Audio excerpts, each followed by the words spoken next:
The theorist I am teaching you about is David Kolb. So a little bit about David Kolb.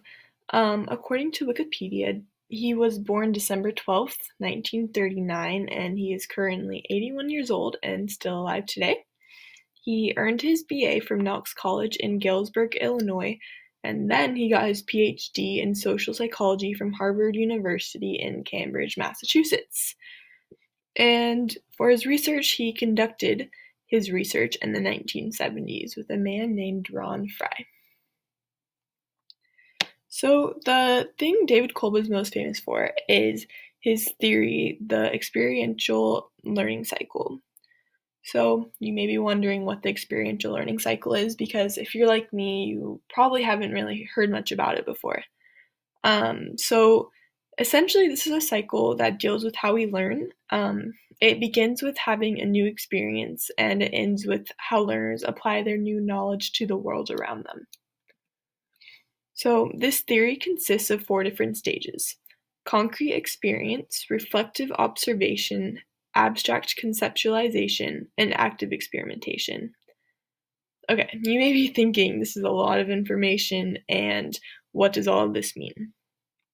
Well, I'll go through each stage and break it down. So learning first starts with a concrete experience, and this means it is basically just experiencing something that is new and fresh. So this stage is just based off of a feeling.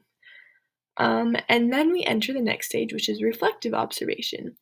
This is based on how we reflect on this new experience, or how we learn through watching others. Abstract conceptualization is how we learn from this new experience, and this stage is based on thinking. And finally, we reach active experimentation, which means that we apply what we have learned to the real world.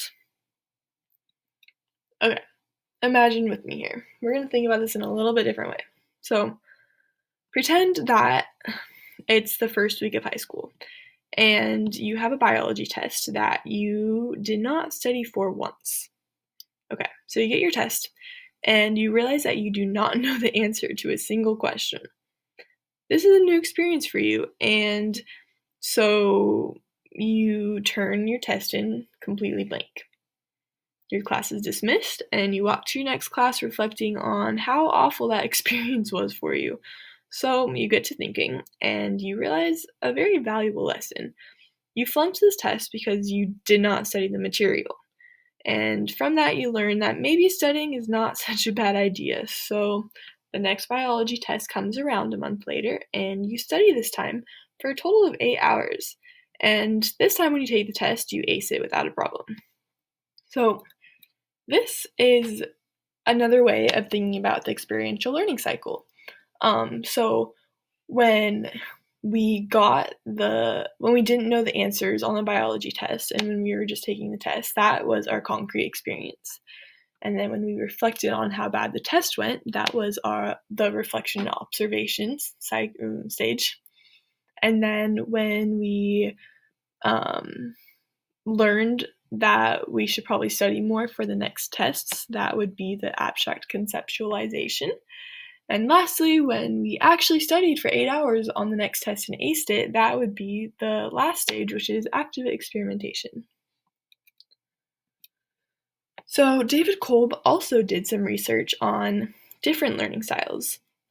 He found that there are 4 different ways people learn, and these are all based on the experiential learning cycle that we were just talking about. Okay, so I'm just going to go through each stage and explain what each learning style that Kolb discovered. Okay. The first style we are going to talk about is diverging. What this means is that you learn by feeling and watching, and common characteristics for this type of learner is that they prefer to watch than actually do. They thrive when they have time to brainstorm, and they listen with an open mind. The next one is learning by assimilating, and this means that you learn best by watching and thinking. Common characteristics for this learner are that ideas and concepts are important to them, and they find joy in organizing information into a logical format.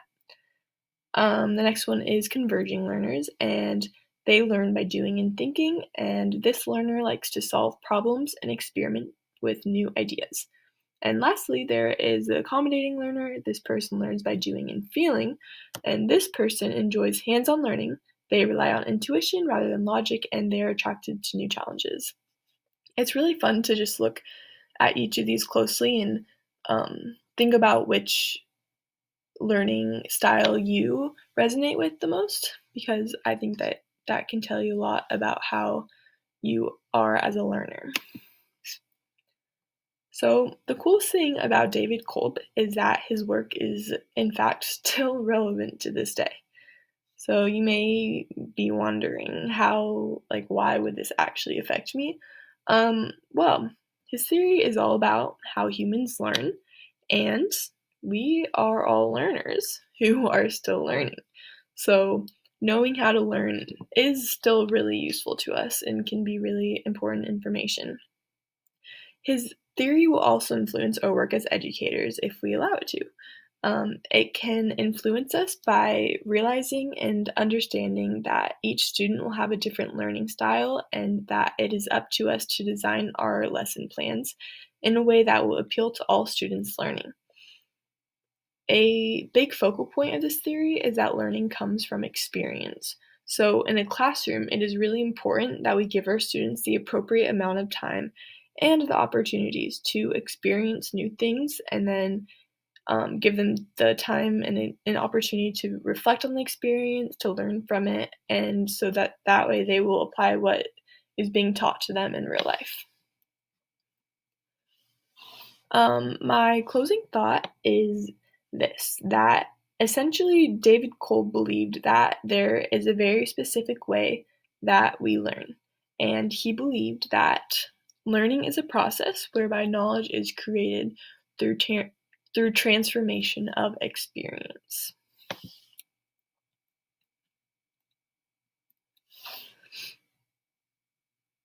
Okay, and it is time to end this little conversation about David Kolb with some fun facts. So, the first fun fact is that David has written a total of 29 books.